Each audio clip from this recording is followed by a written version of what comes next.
حضرت عمر رضی اللہ تعالیٰ عنہ نے ایک مرتبہ ایک اپنے ساتھی کو تلاش کیا، فجر میں غائب، تو گھر پہنچ گئے. ان کی والدہ ملی، کہاں ہے، آج فجر میں دکھائی نہیں دے. کہا کہ وہ رات بھر عبادت کرتے رہے، اس لیے فجر میں آنکھ لگ گئی ان کی. تو کہا واللہ میں 2 رکعت فجر کی نماز پڑھ لوں، یہ مجھے محبوب ہے رات بھر عبادت کرنے سے. کیونکہ فجر کی 2 رکعت نماز اگر آپ جماعت سے پڑھ لیتے ہیں، آپ کو رات بھر عبادت کرنے کا ثواب ویسے ہی مل جاتا ہے. حدیث میں آتا ہے نا کہ آدمی اگر عشاء کی نماز جماعت سے پڑھتا ہے تو اس کو کتنا ثواب ملتا ہے؟ آدھی رات عبادت کا. اور اگر فجر کی نماز جماعت سے پڑھتا ہے تو اس کو کتنا ثواب ملتا ہے؟ پوری رات عبادت کا.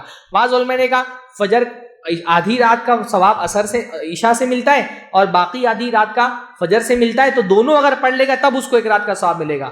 پر امام عبد الرحمن مبارک پوری رحمہ اللہ بڑے محدث ہیں، انہوں نے کہا ہے اس حدیث کے اندر اس بات کی بھی گنجائش موجود ہے کہ اگر عشاء کی نماز جماعت سے پڑھتا ہے تو آدھی رات کا، اور اگر فجر بھی جماعت سے پڑھ لیا تو پوری 1 رات کا الگ ثواب ملے گا اس کو فجر پڑھنے پر. تو اگر دونوں نمازیں جماعت سے پڑھ لیا تو 1.5 رات نماز پڑھنے کا اس کا ثواب ملے گا. اتنا سارا ثواب اللہ تعالیٰ دے رہے ہیں اور ہم غافل پڑے ہوئے ہیں. ہاں ایسا نہیں کہ نہیں اٹھتے بھائی، ٹھیک ہے فجر میں آپ نہیں اٹھ رہے ہیں. آج اگر فجر کی نماز پڑھنا چاہتے ہیں اس کا بیسٹ ٹائم عادت بنانے کا ابھی چل رہا ہے. ہاں بیسٹ ٹائم فجر کی عادت بنانے کا ابھی چل رہا ہے. کیوں؟ چونکہ لیٹ ہو رہی ہے نماز. بھائی وہ پتہ ہے کہ نہیں پتہ ہے آپ لوگوں کو؟ ہاں فجر کی جماعت کا کیا ٹائم ہے؟